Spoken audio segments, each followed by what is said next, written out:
Hi friends, welcome back to our channel.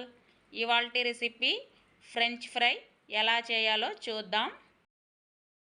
ముందుగా పొటాటోని నిలువుగా సన్న స్లైసెస్గా కట్ చేసుకోవాలి.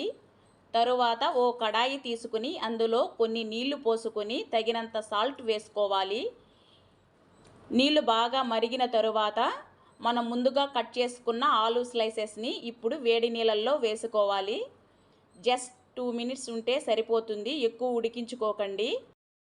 వేడి నీళ్ళల్లో వేసుకున్న పొటాటోని ఎక్కువ ఉడికించుకోకుండా తొందరగా తీసేయాలి, ఎందుకంటే ఫ్రెంచ్ ఫ్రై పర్ఫెక్ట్గా రాదండి.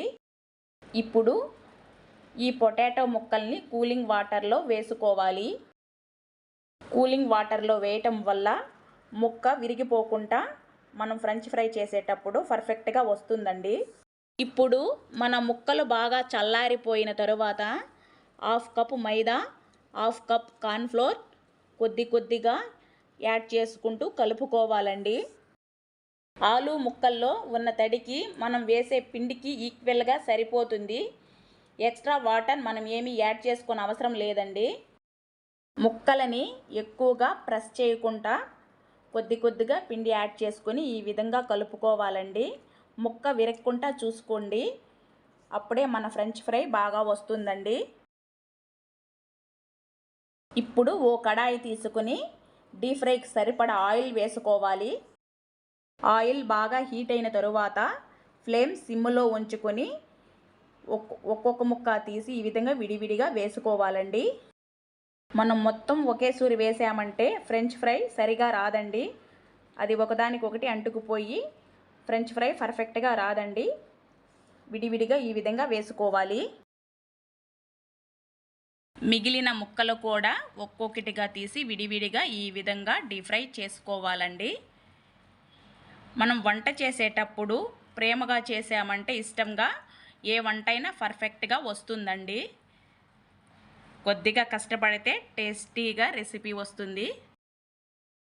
కొన్ని చిన్న టిప్స్ ఫాలో అయితే చాలండి, ఏ రెసిపీ అయినా పర్ఫెక్ట్గా వస్తుంది. మనం ఇంతకుముందు డీప్ ఫ్రై చేసుకున్న ఆలు ముక్కలని మళ్ళీ ఇంకోసారి డీప్ ఫ్రై చేసుకోవాలండి. ఫస్ట్ టైంలోనే కలర్ వచ్చేలాగా ఫ్రై చేసుకోకూడదు. ఆలు సరిగా ఫ్రై అవ్వకుండా కలర్ మాత్రమే వచ్చేస్తుందండి. చూడండి, ఈ విధంగా ముక్క తెల్లగానే ఉండాలి, కానీ లోపల బాగా కుక్ అవ్వాలండి. ఇప్పుడు పర్ఫెక్ట్గా మన ఫ్రెంచ్ ఫ్రై రెడీ అయిపోయింది. ఇప్పుడు ఇందులోకి మసాలా ఎలా ప్రిపేర్ చేయాలో చూద్దాం.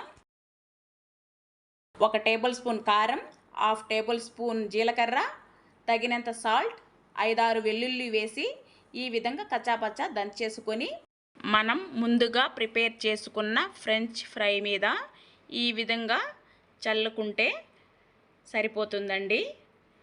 సాస్తో తినడం ఇష్టం లేని వాళ్ళు మాత్రమే ఇలా చల్లుకోండి, స్పైసీగా ఉంటుంది. టమోటా సాస్తో కానీ మయోనైస్తో కానీ తీసుకుంటే ఇంకా బాగుంటుందండి. ఫ్రెండ్స్, ఇలాంటి రెసిపీస్తో మీ ముందుకు రావాలంటే నా ఛానల్ని సబ్స్క్రైబ్ చేయండి, కొంత సపోర్ట్నివ్వండి. ఇలాంటి రెసిపీస్ మునుముందు ఎన్నో తీసుకొస్తానండి. లైక్ చేయండి, షేర్ చేయండి అండ్ సబ్స్క్రైబ్ చేయండి. Thank you for watching, friends.